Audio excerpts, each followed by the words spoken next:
Pada soal sebelumnya, kita sudah membahas tentang kalimat yang tidak efektif. Untuk soal nomor 2 ini, kita akan membahas tentang kesalahan ejaan.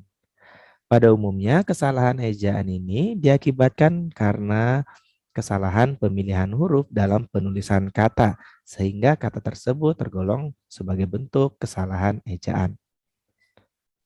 Oke, kita akan coba menganalisis karena pada soal sebelumnya kita sudah menganalisis kalimat 4, 5, dan 6.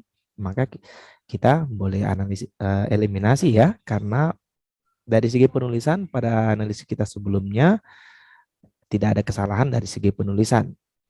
Oke, tinggal kalimat 3 dan kalimat 7-nya kita akan coba analisis. Kalimat yang ketiga, birokrasi sebagai mesin kekuasaan eksekutif yang harus melaksanakan keputusan politik sudah mengidap patologi.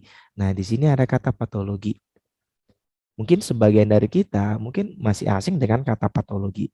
Nah, jika teman-teman ketemu dengan kata yang masih asing atau mungkin belum pernah melihat kata itu ya, kita boleh skip aja dulu. Jadi kita nggak usah pusing oleh bentuk kata-kata baru seperti ini. Kita abaikan dulu, kita coba analisis kata yang sering kita lihat.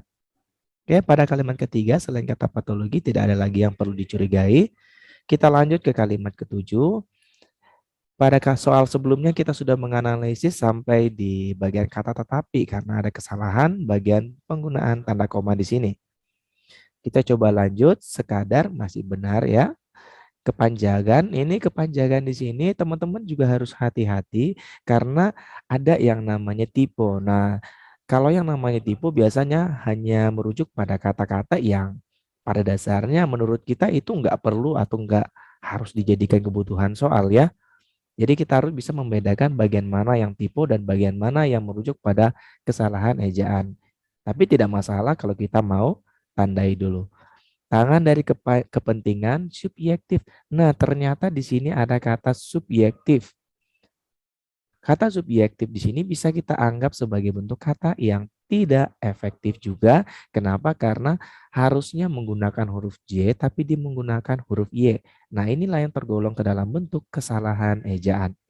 Sehingga karena yang ditanyakan adalah kesalahan ejaan, kita bisa mengambil kata ini untuk memilih pilihan yang ekor sebagai jawaban yang ingin dicari.